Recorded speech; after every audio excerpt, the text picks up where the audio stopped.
Goeienaand, Doxadeo, Ferry Glen. Of soos Etienne sê, Doxadeo, Ferry Glen. Julle is baie welkom. Wena. Dit is 'n voorreg om vandag saam met julle te kuier. Ons is so in die middel van reekse, so ek het 'n voorreg om so tussen twee reekse in te kom. Ons het nou net die reeks Elements afgesluit. En volgende week spring ons met 'n volgende reeks weg waar ons diep binne in die woord gaan induik en waar ons gaan kyk na die boek van Efesiërs. So vandag, so tussenin, het ons die voorreg om te praat oor hierdie gedagte van challenge accepted. Challenge accepted. So ek verwys nou nie na die feit dat almal van ons nou besig is om ons kan nie meer cricket kyk nie. Ek was ge-worried dat ons nie meer kan rugby kyk nie, dat ons almal moet netbal begin kyk, want dan gaan die lewe, ek hou van netbal, Nina, maar net as jy speel, as die ander speel, like ek nie so baie nie, maar die challenge wat ons almal voor ons het, dink ek het 'n baie particular smaak en reference aan hom, wanneer dit kom by millennials en post-millennials. So, hierdie challenge wat ons vandag oor gaan praat, gaan ek meestal verwys na die ouderdom van 14 tot 37, wat my uitsluit, by the way. So, as jy soos ek is en jy is verby daai ouderdom, luister maar vir iemand anders. So die challenge is die volgende, die challenge wat ek vir die millennials wil uitsit vanaand, en die post-millennials, is die volgende. Kan jy met Christus deur jou die lewe rondom jou verander teen die ouderdom van 35? Kan jy met Christus deur jou die wêreld rondom jou verander? Nie blom in die wêreld nie, nie leef in die wêreld nie, verander voor die ouderdom van 35. Dis die challenge. Nou ek het nou al geleer in my lewe, so ek het 'n paar tieners in die huis. As jy 'n millennial challenge, dan kry jy gewoonlik op jou herrie. So jy kry gewoonlik moeilikheid. Waar is die ouers? Wie het hulle 'n millennial ge-challenge? Moeilikheid? Okay. So wat in ons huis gebeur het, Andreas was so 16 en ek het besef dit is die laaste keer wat ek hom sal kan challenge op 'n fisiese vlak. So ek was op daai stadium, was ek nog vinniger as hy. Op daai stadium was ek nog sterker as hy. Op daai stadium kon ek hom nog in tennis wen. Ek kon op 12 kon hy my al wen met skaak, so maar ek praat van fisiese goeters. En ek het besluit, okay, so op sy 16de verjaarsdag gaan ek hom challenge en sê enige ding wat jy fisies wil doen en my challenge, sal ek jou challenge mee. Ek het gedink armdruk gaan wen, ek gedink enige ander ding gaan ek wen, maar die mannetjie was toe slim, want wat hy toe besluit is, kom ons doen handstand push-ups, papa. Okay, ek het so 3 sigte geslaag en ek het gesê ek is eerste. Ek wil net ek wil die trend set, ek is die ouer, ek is die pa. Ek moet wys hoeveel handstand push-ups kan ek doen. Dit het my so rukkie gevat om net op my handstand te kom, maar die hele familie het my vasgehou en ek is toe daar teen die muur vas. En hoeveel handstands dink jy kon ek doen? Dit is 6 jaar terug hier, dit is 'n lang tyd terug. Okay, ek kon 8 doen. Ek was impressed met myself, my vrou het my gedruk na die tyd, ek was so, nog nooit weer daarna kon ek dit doen nie, maar ek kon 8 doen. Andreas het toe gekom en hy kon 10 doen. En daar wen die vreksel my. Daai aand het ek die grootste soeibrand wat ek in my lewe nog gehad het. Dit was absoluut terrible geweest. Dink jy kan 'n handstand push-up doen? Nee. Jy kan. Okay, kom. Laat ek sien, maar daai ou het 'n kortbroek aan. Nee, kom jy. Maar dis 'n challenge, nee, want ek gaan dit ook doen, so jy moet nou seker wees. Iemand met jou bene vashou. As jy my raak skop, kan ek nie preek nie. Okay, Richard, kom jy gou-gou. So Richard is 'n ou wat 'n perd kan ry, so hy kan 'n been vang. Maar okay, so ek gaan help.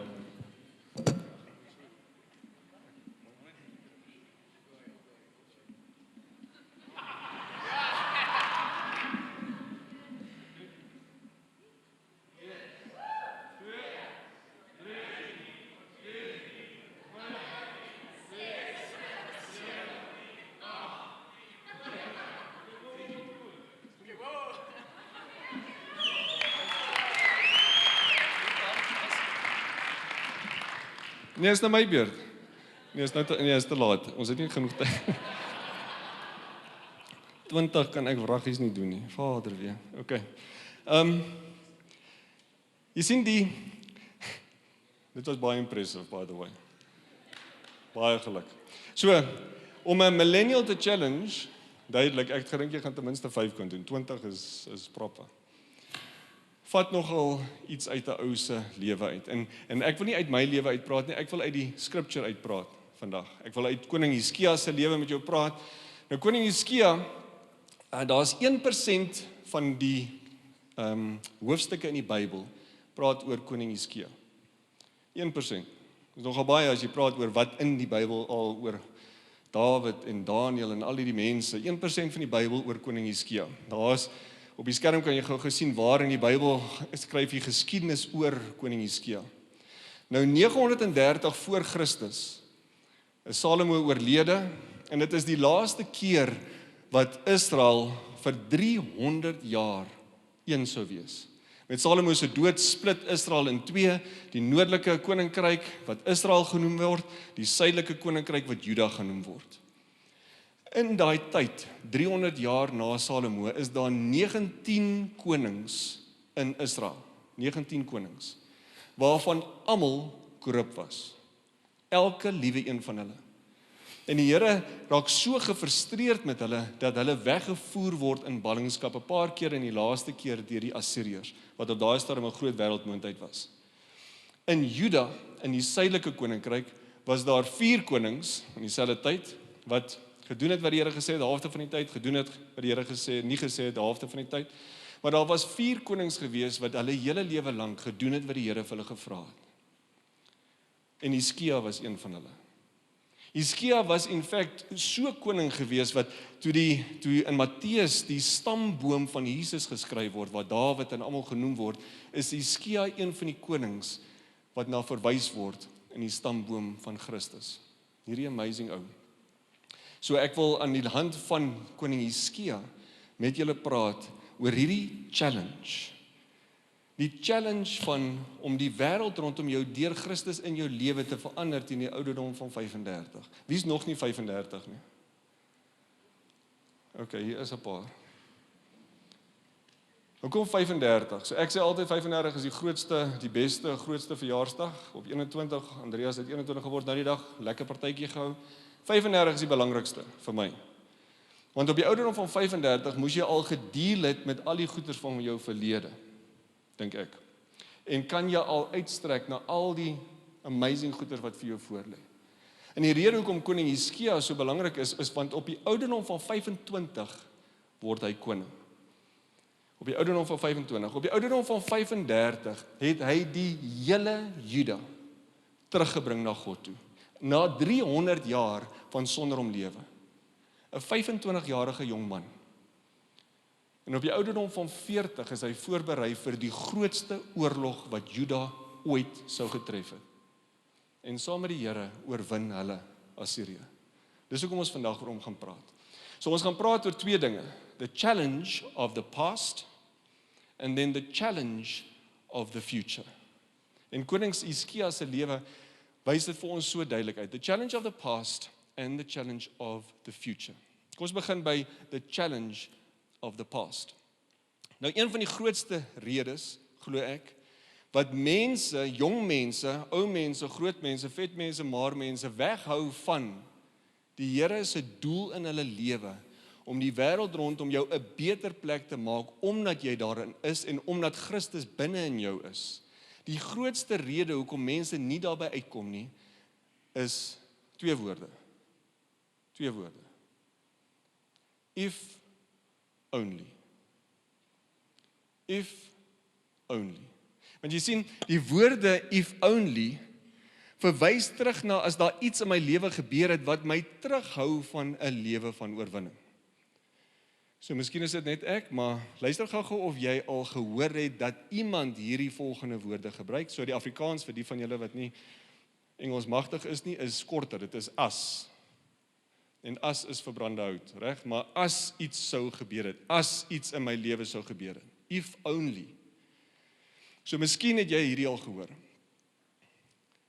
As ek maar net groter was, sterker was, vinniger gegroei het, dan sou ek nie geboelie gewees het op skool nie. As die Here my net bietjie vinniger kon grootmaak, sou ek nie moes wegkruip in 'n toilet terwyl dit pouse is.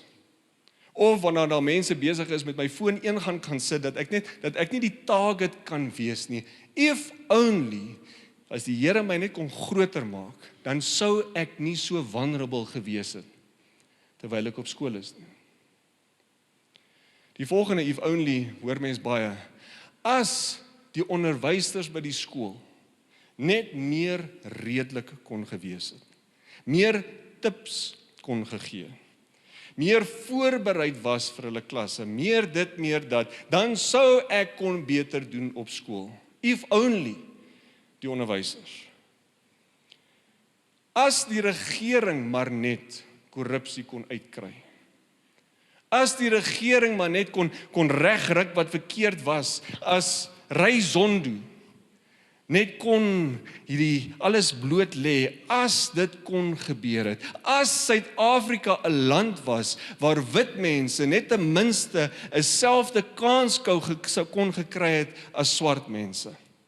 If only. As my ma en my pa maar net nie geskei het nie. As my pa net vir my liefde kon wys. As ek in die huis geliefd kon gevoel gewees het. As my ouers meer geld gehad het, as ek meer voordele kon gekry het, as ek meer blootstelling kon gekry het. If only, if only, if only. En daai twee woorde, if only, daai een woord in Afrikaans, as, stop ons om die verhouding wat die Here deur ons lewens wil uitleef na alle mense toe. Dit stop dit dead in its tracks. Want baie mense gaan so ver na al hierdie if onlys. Jy begin met 'n if only as jy 10 jaar oud is, en wanneer jy 35 is jy nog steeds besig met jou if onlys, en dan sê jy, if only God existed, if only God was real. Because if He were real, then He would have seen what I was going through. Then He would be a one to take me out of my trouble, out of my situation. He would be the one to come and save me so that I can live a life for Him. Maar jy sien, dis nie wat die woord sê nie. Die woord sê, Psalm 46 sê, I am your refuge in the time of trouble. I am the one that lives with you in ever-present need when you need me in the time of trouble. And even though the whole world will shake, even though the earth will be pulled apart, even though mountains will be cast into the hearts of the ocean, even though the waters will roar and foam, even though the mountains will tremble and roar, you do not have to fear. You do not have to fear. But I'm afraid that the way that we are serving God is not the way that I understand the scripture and that God reveals Himself to us. You see, what God wants to say to us tonight is, if only you would serve me, the Almighty God, for who I really am, as opposed to who you want me to be, then you will realize that these if onlys in your heart must be something of the past. I am there with you so that I can make you strong, so that you can pick up challenges that nobody else can pick up. But I want to be with you in every terrible thing that happens to you. It doesn't come from me. It comes from the enemy. It's things that this broken world brings over your life. But I want to be with you. I want to strengthen you. Because if you and I walk together and you become strong with me, you can take on any challenge that comes your way. Because I am God. I am your Father. I am the Son. I am the Holy Spirit through who you can change the world around you before 35. Amen. En jy sien, Hizkia was 'n jong man gewees, en as jy nou wil weet, hy het 'n paar redes gehad vir if only. Ons kyk na wie sy pa was. Sy pa was koning Agas, in Engels Ahaz. Kom ons kyk net gou 'n bietjie oor hoe hy gelyk het. Dit was nie snaaks nie. 2 Konings 16 vers 1 tot 4. In the 17th year of Pekah, the son of Remaliah, Ahaz, the son of Jotham, king of Judah, began to reign. Ahaz was 20 years old when he became king, and he reigned 16 years in Jerusalem, and he did not do what was right in the sight of the Lord his God, and his father David, and what his father David had done. But he walked in the way of the kings of Israel. Indeed, he made his son pass through the fire. Hy het sy seun geoffer aan die god Molek, according to the abominations of the nations whom the Lord had cast out from before the children of Israel. And he sacrificed and burnt incense on the high places, on the hills, and under evergreen tree. In the time of his distress, miskien as hy toe in die moeilikheid kom, miskien het hy toegedraai na die Here toe, maar kyk wat doen die man. In the time of his distress, he became yet more faithless to the Lord. The same king Ahaz, for he sacrificed to the gods of Damascus that had defeated him and said, because the gods of the king of Syria helped them, I will sacrifice to them that they may help me. But they were the ruin of him and of all of Israel. Hierdie man was so sleg, dat hulle hom nie eers wou begrawe saam met die ander konings nie. Volgende vers, and Ahaz slept with his fathers, and they buried him in the city, in Jerusalem, for they did not bring him into the tombs of the kings of Israel. And Hezekiah, his son, reigned in his place. Bless you. Jy sien, as daar 'n ou was wat 'n rede gehad het om te sê, as my pa maar net nie. Hierdie ou, sy pa het sy broer geoffer aan 'n god en hom verbrand.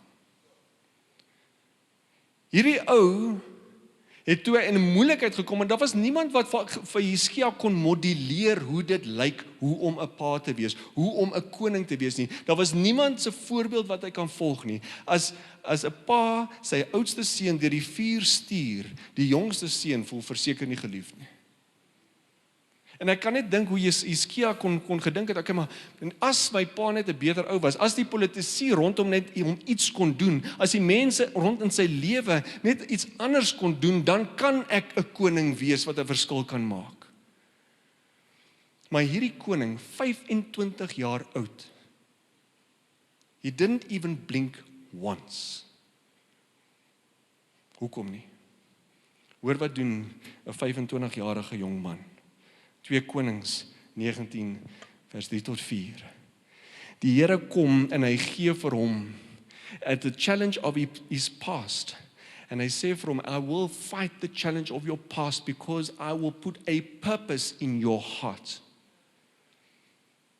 I will take away the challenge of the past. Maar die ding is, daai seer bly en jy kan nie daarvan aan wegkom nie, maar jy moet 'n ander iets kry. Jy moet iets kry wat die Here in jou hart kom indeponeer, waarna jy kan strewe.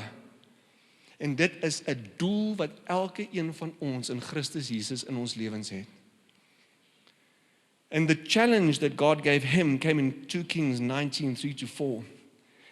En hierdie jong man, 25, and he did what was right in the eyes of the Lord, according to all that David, his father, had done. He removed the high places and broke the pillars and cut down the Asherah. And he broke in pieces the bronze serpent that Moses had made, for until those days the people of Israel had made offerings to it. It was called Nehushtan. Hierdie man van 25 jaar oud, wat 'n pa gehad het, wat nie een van ons wil hê nie. Hierdie man, omdat die Here 'n roeping op sy lewe sit, om Juda te herstel, na wat die Here vir Juda beplan het.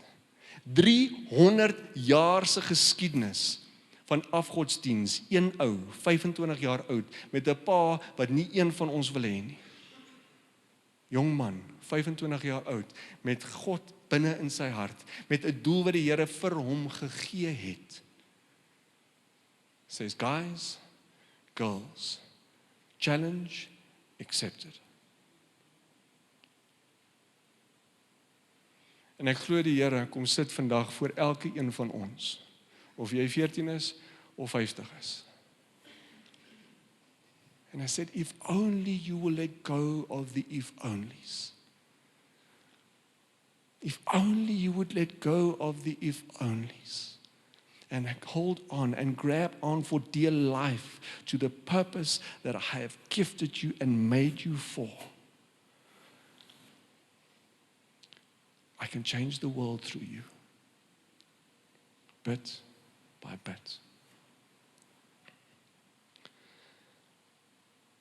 Almal van ons het 'n seer wat ons dra. Elkeen van ons. Party van ons steek dit beter weg as ander. My pa was 'n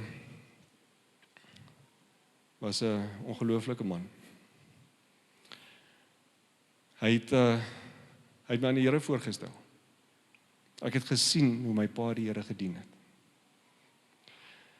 Maar ek kon nie in my kop dit reg kry nie, want hierdie Here wat hy my van geleer het, wat liefde is en wat vir my omgee en wat net die beste van my wil hê, daar was 'n dissonansie, daar was iets wat gebreek was, want die manier hoe my pa sy onvermoë om liefde te wys was so ver van die manier wat ek God verstaan het. En daar het 'n seer in my lewe ingekom. 'n Seer wat ek gedra het tot ek in my 30's was. En op 'n stadium, en ek het van my pa gesê, pa, maar ek wil 'n verhouding met jou hê. Ek het hom gevat vir ete. Ek het vir hom gesê, Dad, this is what I need from you. Hierdie is wat ek nodig het. Hierdie is die seer wat ek het. Ek was oud genoeg om dit te kon artikuleer en dit te kon vra. En Blyde vra vir my eendag 'n ongelooflike vraag. En sy vra toe net, is daar iets anders wat jy vir hom vra wat hy al ooit kon gedoen het? En daai vraag het my so dood in my spore gestop. Want ek besef toe, hierdie man, sy ma is oorlede toe hy 3 jaar oud was. My oupa het in die Molopoort hulle skape gehad en hy het met die skape rondgetrek en hierdie kind van 3 jaar oud is rondgepos van een plaas na 'n ander plaas en so het hy groot geword. Op 7-jarige ouderdom is hy gestuur en is hy in 'n koshuis gesit in Lichtenburg, 7 jaar oud. Desember teruggegaan huis toe, tot 18 jaar oud het hy net Desember by die huis gekom. Hy het in Lichtenburg Gimnasium was hy toe Lugmag toe en daar het hy die Here leer ken. But this man didn't have a model of a loving father. Hy het 300 keer beter gedoen as wat hy gehad het. But he was my if only. En die Here het my gelei to take my if only. Thank my Father that he introduced me to God and moved towards my purpose. My ma was die een wat vir my liefde gewys het in my huis. Sy was die een wat kon liefde gee, kon liefde aanvaar. Sy is baie vroeg oorlede, 62 jaar, skielik is sy oorlede. En dit het gevoel of my hele lewe in mekaar sak. En sy het baie van haar tyd en baie van haar energie spandeer.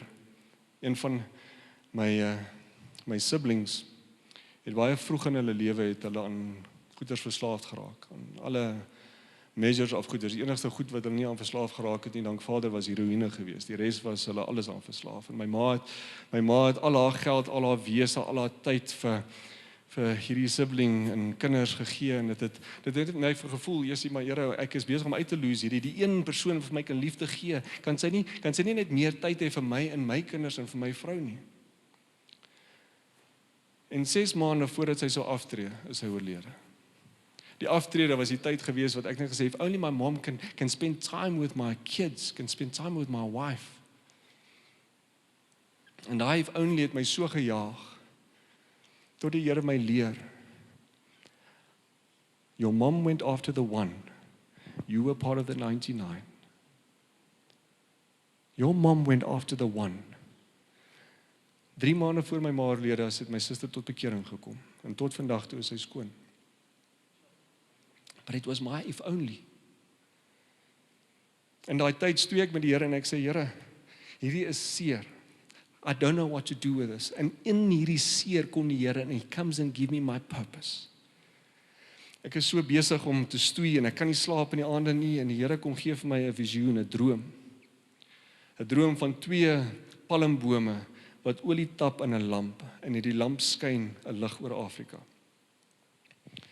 Ek het nie geweet wat dit beteken nie, geweet wat dit verstaan nie, ek het nie geweet of dit van die Here af is of nie, en 'n paar maande daarna kom ek in Sagaria 4, en dit is 'n visioen wat die Here vir Sagaria gegee het, presies net so, in die lig skyn oor Israel. En die Here kom werk met my in my finansiële dienste kop, en hy kom leer my wat hy sê, Boshoff, in Afrika is daar 'n bankstelsel, daar's een boom wat besig is om olie te gee, om lig te gee vir Afrika, maar ek wil hê jy moet deel wees van 'n nuwe bankstelsel wat ek op die been wil bring in Afrika. En hierdie 2 bome moet dinge wees wat begin om lig te gee vir Afrika. En ek sê, Here, maar dit is great hier, ek is 'n investment banker, ek hou daarvan. En die Here sê, nee, maar ek wil jou na 'n ander plek toe trek. En ek stoei met die Here en ek sê, Here, maar as dit regtig vir my is, hierdie is 'n groot ding wat jy gee. Ek is 33 jaar oud op daai stadium. Ek sê, Here, maar hoe wil jy dit vir 'n 33-jarige ouetjie van Pretoria gee? Here, jy moet baie duidelik kom sê dat dit vir my is. En die Here gee my in daai tyd wat ek so stoei met my identiteit, sê die Here, kom hoor net by my wat jou name beteken. En ek doen 'n bietjie navorsing en ek kom agter dat my naam beteken bome, 2 bome, Boshoff. My tweede naam Cornelius beteken bearer of light, lig. My van beteken is grobler, beteken big and strong. And at that moment of my biggest pain and my biggest if only, God comes. He didn't heal my pain immediately, but He gave me a purpose that I have been driving after with all my heart. You know what? I love God for it. Daar is baie van ons wat vanaand hier so sit, wat met seer sit. Wat met if only's sit hierso. Ek glo dat die Here vandag met jou op pad wil begin stap, wat jy loskom van daai if only's. Daai if only wat vir jou ry en ry en ry. Today is the day that God wants to, through prayer, through the power of prayer, reveal to you the excuses to the challenge. En ek wil vra, soos jy so sê, as daar miskien van die leiers vorentoe sal kom. Ons wil net 'n tyd fasiliteer vir julle, wat ons wil saam met jou bid, as dit jy is. As julle hierdie kopligte wat bietjie kan afsit, asseblief. Ons wil net 'n oomblik net met stilte hê vir ons. Wil vra as dit jy is wat nodig het dat ons vir jou moet bid. Nou. That God will reveal the if onlys to you. And that He will start revealing His purpose to you. Wil ek vra, wil jy nie sommer nou braaf genoeg wees? Hy's 'n man wat 20 handstand push-ups gedoen het. So he took on the challenge. This is a challenge to you today that God wants to do something in your life tonight. As dit jy is, wil jy nie gou opstaan? Jy kan stadig stap, maar jy sal gou moet opstaan.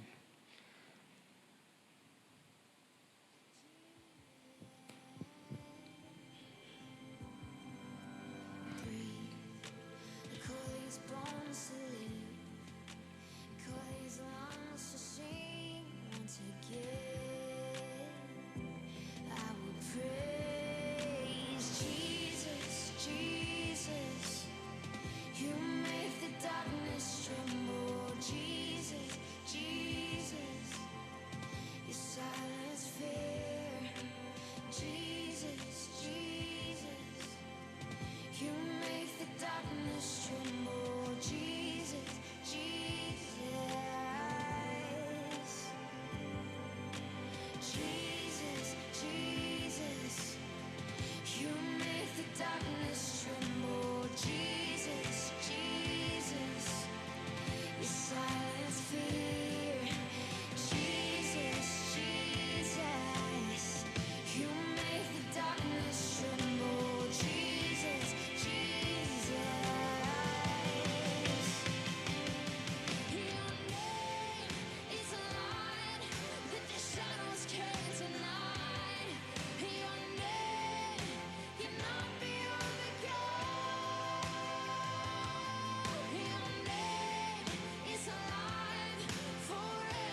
Hemelse Here, ek wil vir U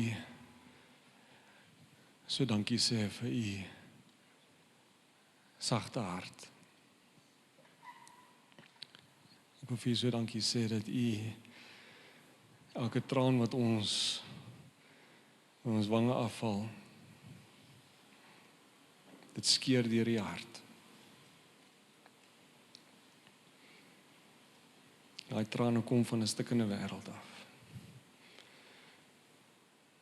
En Here, ons wil U dien op 'n manier wat ons in ons doel lewe om daai stikkende wêreld heel te maak.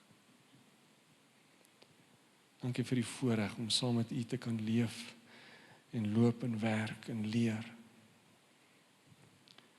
Thank you that I am powerful because you, my Father. Thank you, Lord, that I can step into my future. Because dealing with the past doesn't mean that there won't be any challenges in the future. Lord, it just means that I will be stronger for the challenges of the future.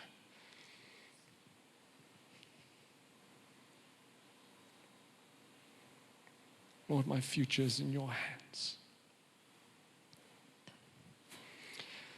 Amen. Soos wat ons in ons toekoms instap, onthou net, momente soos hierdie, is momente wat 'n lig skyn op jou seer, en in die krag wat die Here jou gee om deur daai seer te kom. Dit beteken nie, dat daar nie nog seer gaan kom nie. Hizkia 25 word koning. Teen 35 is Juda 'n skoon plek, 'n plek wat teruggetrek word na die Here toe.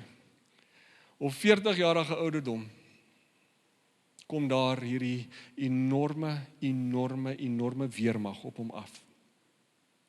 Ek sien daar's op die skerm agter, is net 'n paar dinge wat jy kan miskien lees. As Guinness skryf 'n boek, The Call, John Eldridge, The Journey of Desire. Ek het seker videoetjies wat ek doen, so elke 2 weke uitkom, sy naam is Firm Beliefs, wat ons baie praat oor calling. As jy verder wil stap in die Here se roeping op jou lewe, wil ek jou voorstel om miskien net na daai dinge te kyk, daai 2 boeke en miskien van die dinge op die internet. Maar soos die challenge of the future kom, as jy vir my die volgende slide sal opsit asseblief, en dan weer die volgende ene. Thanks. So wat jy hierso kan sien, ek hoop jy kan dit sien op die skerm, kan jy daai rooi stippellyn sien. Daai rooi stippellyn op daai kaart is hoe groot die Assiriese ryk is en was op daai stadium.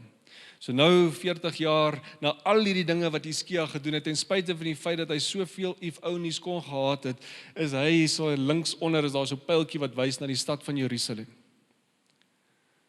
Sennacherib is 'n koning wat daai hele area van daai stippellyne die koning van is, en op 'n stadium sien hy, maar luister, hier is iets wat gebeur. Daar's iets wat gebeur in Juda wat anderste is wat in Israel gebeur het. En hy het al hierdie ander plekke kon hy heeltemal op hulle knieë bring. En die skrif sê in 2 Konings dat hy so deur Juda gegaan het en he took all the fortified cities of Judah. En nou, wanneer ons hierdie storie optel, staan hierdie hele Assiriese ryk, almal van hulle, staan voor die deur van Jerusalem. Nou onthou, die ding en die if-onlys and the challenges of the past that God saved and healed Ezekiel from was to make him strong so that he can take on the challenge of the future. Wanneer jy die Here lei en hy sê, as jy my wil lei, dan moet jy jou kruis optel en jy moet saam met my stap. Of jy in die skoolbanke stap, en of jy in die werksplekke stap, en of jy in die universiteit stap. Om my te lei, om my waarlik te lei, moet jy 'n kruis optel. As almal jou like, omdat jy doen wat almal doen, moenie vir my sê jy is besig om die kruis op te neem wat die Here vir jou gee. Die wêreld lyk soos hy lyk omdat almal doen wat hulle doen. We have been called to do differently. En wanneer hierdie groot oorlog kom, wanneer die Assiriese koning hier voor hom kon staan, en hierso het Hizkia se knieë gebakkel. En die knie het gebakkel, want al wat hy probeer doen is, hy het gekyk na die kultuur rondom en wat almal gedoen het wat in hierdie oorlog was, want hy was nog nooit in so 'n groot oorlog gewees nie. Hy het seker gedink, hoekom wil hierdie ou my nou kom uithaal? Ek is net besig om te doen wat die Here wil sê ek moet doen. En hy het gesien, hier kom groot moeilikheid. En hy het probeer doen wat almal gedoen het, die kultuur gedoen het in daai tyd. So ek gaan nie deur hierdie verse lees nie, as julle net vir my die eerste ene opsit. Die eerste ding wat hy gedoen het, is he paid tribute. As daar so 'n groot army voor jou deur staan, wat jy gewoonlik gedoen is, jy het al jou goud gevat en al jou silwer gevat en jy het dit gegee. So he tried that, he paid tribute. Guess what, it didn't work. Die volgende, as hulle vir my die volgende vers sal opsit, het hy hier gedoen is, he tried to get allies. Hy het na Egipte toe gegaan en gesê, luister, maar sal jy nie saam met my kom veg nie? En Assirië het net vir hom gesê, Sennacherib het vir hom gesê, luister, ek sien wat jy doen. Ek het klaar van Egipte van die map afgevee.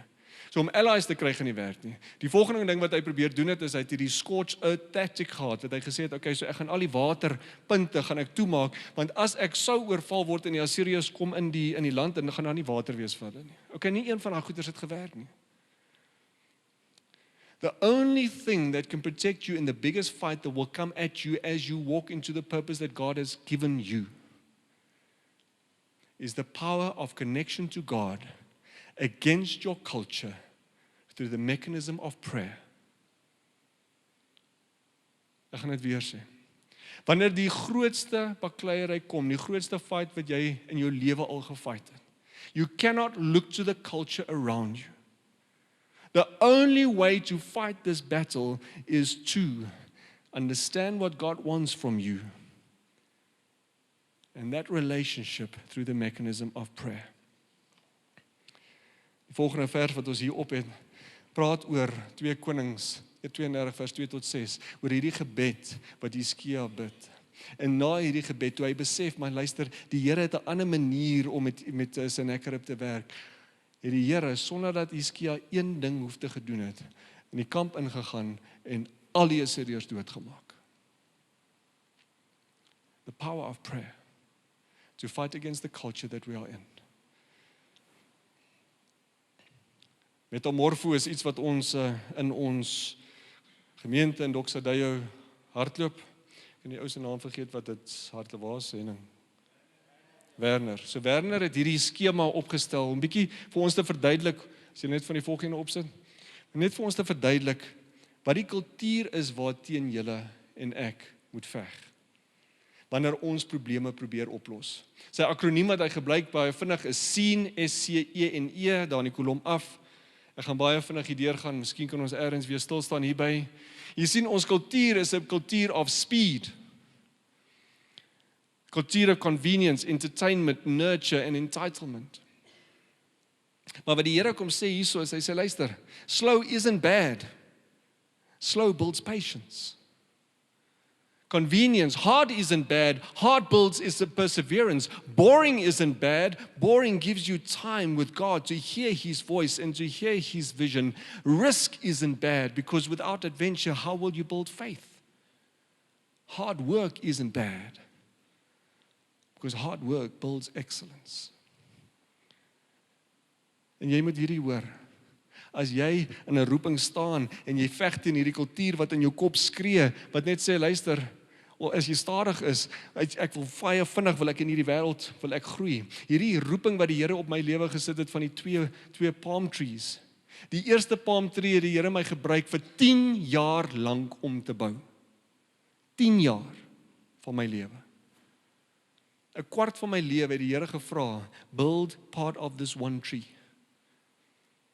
Ek is die afgelope 10 jaar in my lewe besig met die tweede tree. Slow isn't bad. Slow builds patience. 10 jaar van my lewe en 10 jaar van my lewe agter die Here se roeping aan. 14 ure per dag, elke dag.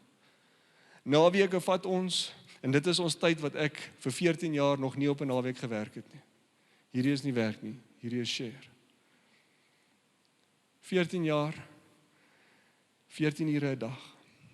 Die tyd wat ek op die pad spandeer, werk toe en terug gaan op vliegtye. Ek spandeer dit nie met goedjies in my ore en luister na musiek en mooi praatjies en TED Talks nie. I spend it in trying to understand what God wants from me through the power of prayer.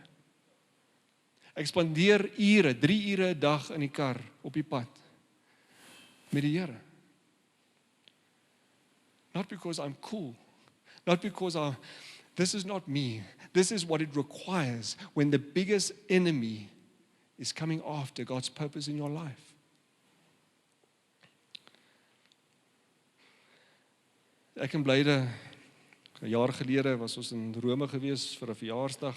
Ek het die storie al vertel, ek het die verkeerde paspoort gehad en toe het hulle my toegesluit in 'n tronk in Rome, soos Paulus.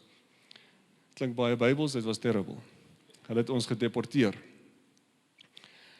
Hierdie Junie vakansie het die Here my gechallenge. En hy het gesê, will you go back to Rome? En toe sê ek, nee. Here, jy weet nie hoe voel dit daar as daai Italianers so vir jou kyk en jou slegte koffie gee en dit is horrible. En die Here challenge my en ons is terug in Rome in. Ek kan jou 'n lang storie vertel daaroor, maar die een oggend maak die Here my wakker. Nadat ek 10 jaar gebou het aan een besigheid, 10 jaar gebou het aan nog 'n besigheid, 14 ure 'n dag, al hierdie goeders, fought against the culture. Maak die Here my die een oggend wakker en hy sê, I want to speak with you. En die Here deel die volgende woord met my. Today I challenge you, Boshoff. When you understand the risks, and when the risks are high, when I call you to step into a new storm, even if you've been hurt by similar experiences, will you follow me regardless? Will you count on my protection within your obedience? And will you bear the fruits required of love and obedience and peace? En toe weet ek, hier kom 'n ding. Land in Suid-Afrika, in my hele wêreld, word omvergegooi. Soos wat ek hier so staan, is ek besig, dis die onsekerste tyd wat ek in 20 jaar het in my loopbaan. But God prepared me through prayer. God prepared me for prayer, for the biggest fight that I will ever fight. En ek wil afsluit, as iemand sy my kan help hiervoor. En ek wil die Onse Vader saam met jou deurbid. Ek en bly dit 'n voorreg gehad terwyl ons in Rome is, ons daar in die Vatikaanstad en ons sit daar so in St. Peter's Basilica, hierdie ongelooflike plek.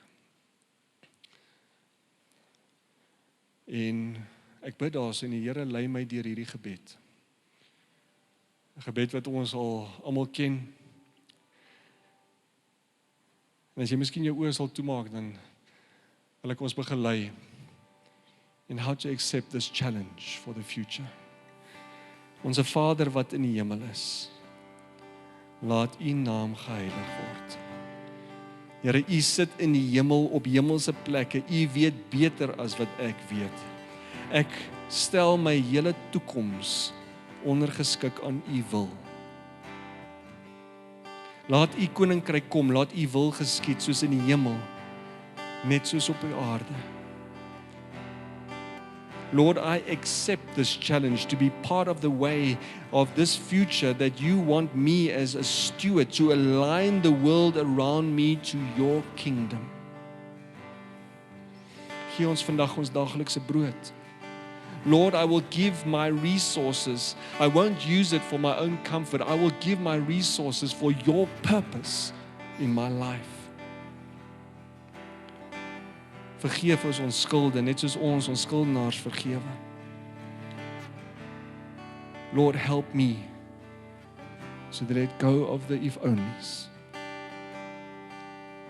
Lei ons nie in versoeking nie, maar verlos ons van die bose. Here, beskerm my van die versoeking om met hierdie woord wat ek vandag gehoor het, niks te doen nie. Want in U behoort die koninkryk en die krag en die heerlikheid tot in ewigheid.